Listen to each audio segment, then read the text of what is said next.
Yo, what's going on, everybody? In today's video, I'm going to be reviewing every single card that was dropped as part of this big Friday content drop. Good Friday content drop, all right? Whether it's the new Chase card, the new Spotlight Series cards, and of course the Egg Hunt Series cards. We'll be talking about them, who I think is the best, what's worth it, and what's not, okay?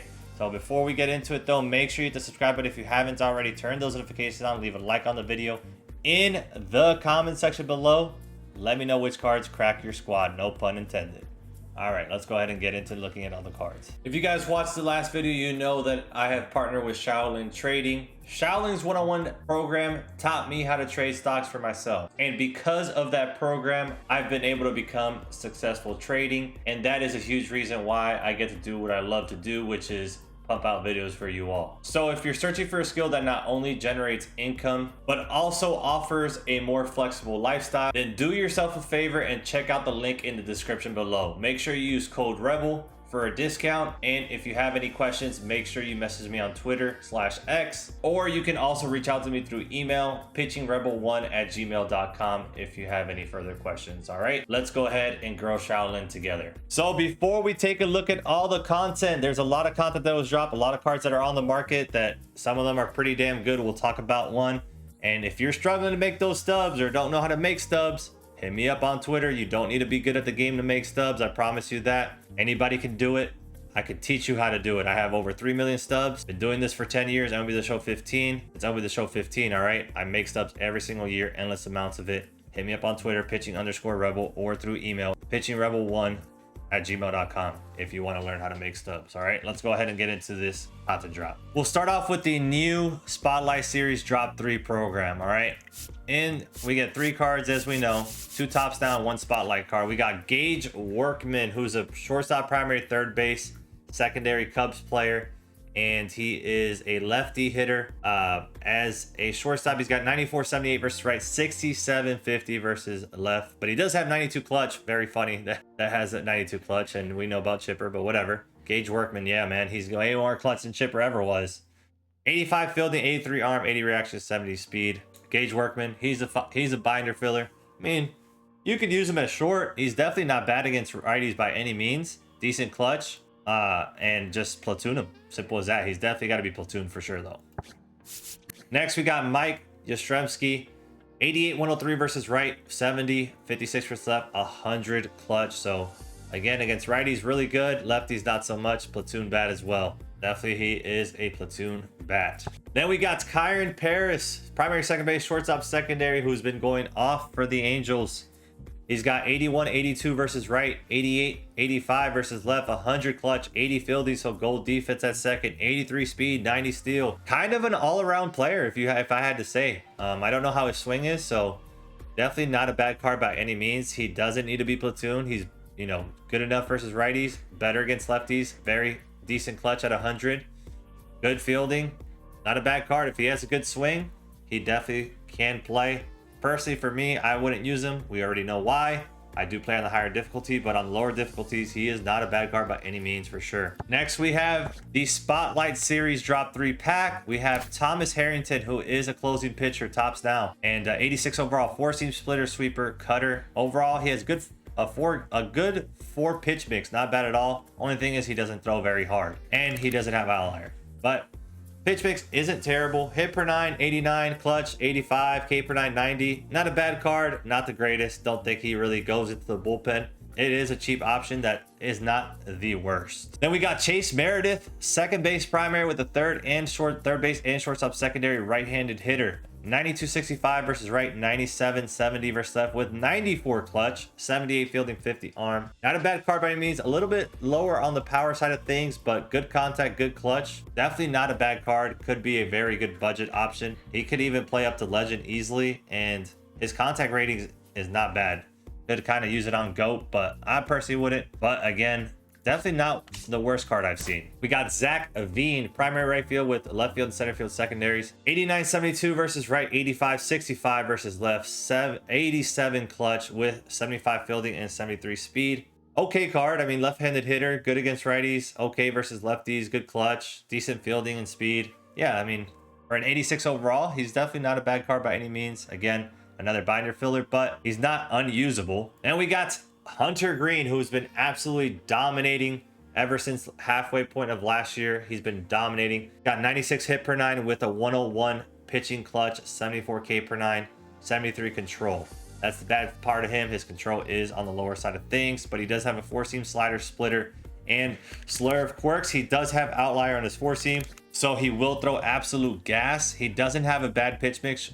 Would I want a 5th pitch? Sure, but the fact that he has a 4-seam slider, splitter, slurve, we're okay with that. Only thing I would want is maybe a sinker or a cutter to throw off of the 4-seam, but besides that, I mean, he's not a bad call. He's definitely usable in my opinion, especially on GOAT. I mean, there's really no pitcher on GOAT that's totally unusable, but on GOAT, he could be pretty tough to hit. All right, good hit per 9 in clutch, throws absolute gas, got 2 different breaking balls that go away from a right-handed hitter. We know what that does to them.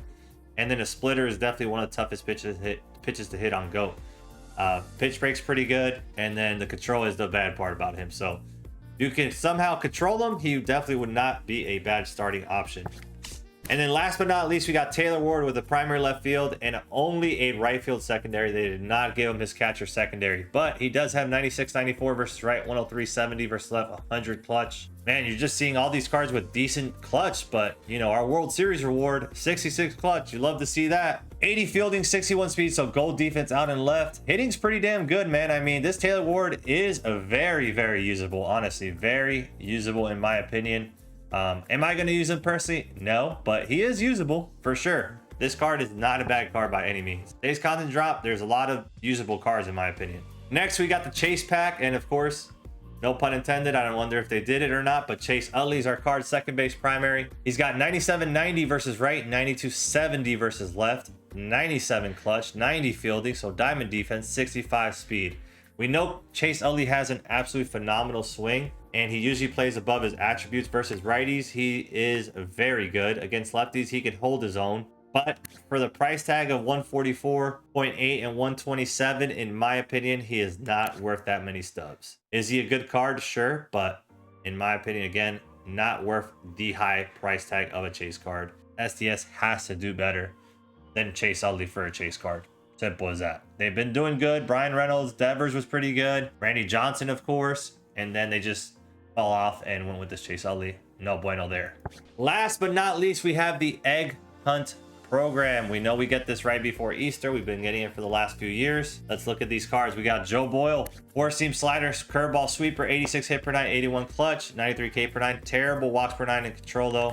No outlier. Is it a card that outbid my rotation? Absolutely not. Get me away from this card. Is he usable? I don't think so. And we got Logan O'Hoppe, primary catcher, no secondary, 82-86 versus right, 72-83 versus left, 71 clutch, 70 fielding, 67 speed. No, thank you. I don't think you're very good, O'Hoppe. Sorry to say. Riley Green, primary left field with a center field and right field secondary, 92-90 versus right, 70-71 versus left, and 85 clutch. Versus righties, he's going to do very well. Got decent clutch, but against lefties, he's not very good. He's a platoon bat at best, in my opinion. And last but not least, the reward for our Egg Hunt series card is going to be Jazz Chisholm.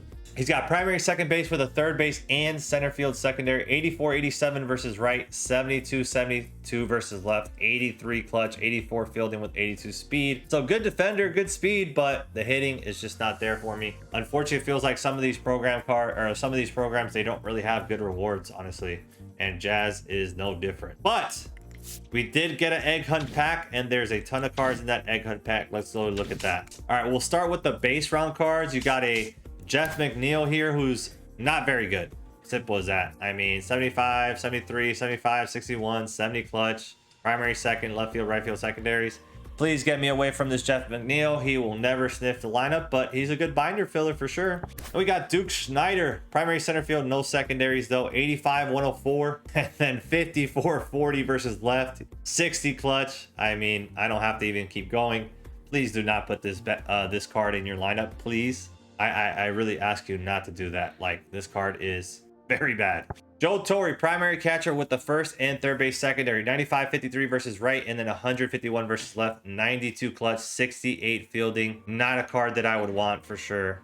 Power's not there. He does have a slower swing as well. No thanks, Joe Torre. You end up getting some good cards, Torre. You have gotten them, but not this time. Not that one. Brandon Webb, didn't even realize he was still in the game, to be quite honest with y'all, but he is. Sinker, circle change, curveball, four seam, cutter. 77 hit per 9, 74 K per 9, 83 walks per 9. Pitching clutch is at 90. He has never ever been a card that I've seen used. Like, he just, I don't know, they just never have given him a good card. He doesn't throw hard enough, and yeah, he's just a legend that's there to say we have an extra legend, you know what I'm saying, to add to our list. That's what he's there for, really. That's what I feel like. Rod Carullo, 111 34 versus right, 103 35 versus left, 107 clutch. First base primary, no secondaries though, unfortunately. He does have 81 speed. That's not bad for a first baseman by any means. Hitting contact wise and clutch, very, very good. Power though, good luck trying to hit some bombs with him because he has no juice. But he does have a good swing, so he'll play a little bit above his attributes. But again, that low of power, keep that away from my lineup. I don't think I ever want to see it. And plus, he's a first base primary. You know who we have there, Mr. Gilliam Hodges. Tony Oliva, primary right field, center field, secondary, 95-70 versus right, 67-44 versus left, 80 clutch. I'm not going to even keep going because, yeah, Oliva, you just don't do it. I'm sorry, buddy. Jeffrey Springs, four seam, circle change, slider, sweeper, cutter, 80 hit per 9 from the left side, and a 99 pitch clutch. That's nice to see. Doesn't throw very hard. No, he doesn't. Has pretty good pitch break, but not the greatest either. Doesn't have a sinker either. I don't want to see him in my rotation, to be honest. Now, Gregory Soto. He's been getting some good cards for a while as a reliever, and this one, in my opinion, is no different. If I had to be honest, this may be the best Gregory Soto, at least pitch mix wise, that we've ever gotten. Not numbers wise, but pitch mix, it is. And we'll talk about it. 98 hit per 9, and 86 K per 9 with a 76 walks per 9 and 76 control. So not terrible on the control side of things for a Gregory Soto card. 99 velocity. He's got a sinker, a slider, a four seam, a sweeper, and a cutter. He has never had a cutter, and of course, he's never had a sweeper. Because, well, sweepers just got put into this year. He doesn't have a circle change. Wish he did, but man, that's the best pitch mix I've definitely seen from a Gregory Soto. Quirks, he has outlier on the sinker as well. We know he usually gets that. No different this year. You got a fastball that's absolute gas, and now they throw in a cutter. Yeah, this card is definitely going in my pen. I will say that. I'll try him out. And if he's bad, he's bad, and we'll take him out. We'll go back to somebody that we used to have in there, which was Danny Kalum. We're going to replace him. But Gregory Soto, he is a very viable reliever. We got Sean Gell, the tallest player in baseball history, if I'm not mistaken. 6'11", 78 hit per 9, 81 K per 9. Has elite control, but he only has 74 clutch. He throws pretty hard. Sinker at 95, knuckle curve at 85, cutter, no outlier. For me, he doesn't go in the pen. He might be funky though with him being that tall, but the clutch and the hit per 9 aren't the greatest. Pitch break, he only has 99 on the cut, on the sinker. Everything else sucks. Yeah, good control though, really good control. I mean, if you want to get funky, sure, but there's a lot better relievers that are right-handed. Then we got Egui Rosario. I don't know if that's how you say his name, but why not? Third base, primary, shortstop, secondary, 64-70 versus right, 84-106 versus left, 60 clutch. Yeah, Egui, you're just a binder filler. Sorry. Matt Brash, another card that doesn't look terrible for the bullpen. He is a reliever. 86 hit per 9, 107 K per 9, 78 walks per 9 with 87 clutch and 80 control. Primary slider with a four seam, knuckle curve, cutter, and sinker. Very good pitch mix. You know, he's got the four seam, cutter, sinker. Does he have outlier? He does not have outlier, but he does have 99 velocity. So the four seam and sinker are still going to be gas. Slider should be disgusting. What does he got? Yep, 99 break on the slider, 99 on the knuckle curve, 90 on the sinker. Or sorry, 90 on the cutter and 85. Yeah, this card could play. I really think he could play. Does he make my pen? Don't think so, but he's not a bad cheap option. I mean, he's less than 10K. Definitely a card that could go in a pen for somebody that's that has a budget team. Vinny Pasquantino. All right, 82-72, 71-70. You're like, all right, that's not very good. But then all of a sudden, this guy gets 125 clutch. Where did that come from, SDS? How does Vinny Pasquantino end up with 125 clutch? This is the second card right now with 125 clutch. The other one's Ian Kinsler. And it goes to Vinny Pasquantino. How? I don't know. Is he usable still? Even with that clutch? Probably not. But crazy that he's the one with the maxed out clutch. We got Shea Langoliers. He's a primary catcher, no secondary. 64-93 versus right. 60-96 versus left. 61 clutch. Tons of power. No clutch. Terrible fielding. Not a very good card. Wade Boggs. We know Big Wade has one of the quickest swings in the game. He's had it for a while. 115.65, 134 with a 111 clutch. Versus righties, I think Wade is going to be very good, honestly. Even with that 65 power, that contact being that high. Versus lefties, he has good contact, but that power is what's going to throw him off. Is Wade Boggs a usable card? Absolutely. He is a very usable card. He's only 6K by now. Yeah, I mean, budget card right there. Third baseman. You don't have Headley. You don't have the other expensive options. I would definitely have Wade Boggs as my third baseman, honestly, if I was building a budget squad. The Demon Edward Cabrera, he doesn't have outlier on the sinker, so don't worry about it, guys. But he has 90 hit per 9 and 104 pitching clutch, with 87K per 9. But his walks per 9 and control are absolutely terrible. Primary circle change with the 4-seam curveball sinker slider, so good pitch mix. Control's terrible, so good luck trying to make him throw strikes consistently or not over the middle. Jason Bay. 70 90 versus right, 86 94 versus left. He does have 115 clutch though. SDS, okay, that's not I don't see how some of these cars get these clutches, but you know, he's got it. Still though, in my opinion, he's not very usable. Dansby Swanson, we got to the rare round finally. We got 71 72 versus right, 103 71 versus left, 81 clutch. Swanson has one of those quick glitchy swings, 99 fielding. Oh my, he's gonna be the best defender right now in Diamond Dynasty as a shortstop. Why we gotta give him such high fielding? You could have brought it down a little bit, you know, start him off at like 85, work the diamond, and then he have better hitting. You know, hitting's not the greatest, but people like to use him because he has one of the quicker swings. He has that little quick slap swing like Gil Hodges has. Tim Raines, I love me some Tim Raines, man. Honestly, I really do.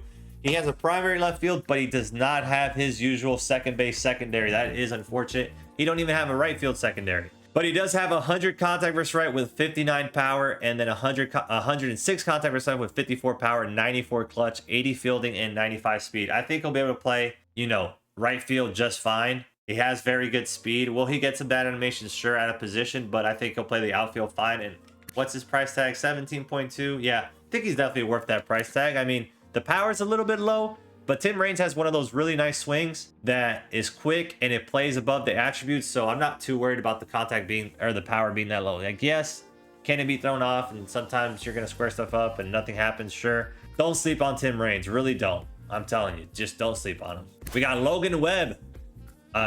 He's got sinker, circle change, sweeper, 4-seam cutter as his pitch mix. 83 hit per 9 and 83 clutch with 65K per 9. 99 walks per 9 though, and 80 control, so good control. Let's look at his pitch break. I mean, he has really good pitch break on his sinker, sweeper, and circle change. Not so much on the cutter or the 4-seam. 4-seam, whatever, but the cutter, kind of wish it had good pitch break. He has a good pitch mix, has a sinker cutter combo. Can he crack a rotation? He can, in my opinion, but for me, he doesn't crack my rotation. And then last but not least, the best card, at least the best hitter of this content drop. Some people could argue that he might not be the best card in this content drop, but he's definitely, in my opinion, the best hitter in this content drop. We got Jorge Polanco, second base primary and a third base secondary. We know he's a switch hitter and we know he has a really good swing. And a lot of people love to use Jorge Polanco cards. 84-92 versus right, 95-85 versus left. So pretty even throughout. More contact versus lefties, but more power versus righties. Still very good against righties. And then he also has 83 clutch. So the clutch is lower than both the contact ratings but not by much. They didn't absolutely massacre his clutch. It's still a very usable clutch, especially once you get him up higher in the parallel, whether it's P3, P4, P5. You know, you're starting to get above 85 clutch. You love to see that. His defense has never been really good, so he does have bronze defense, can get up to silver.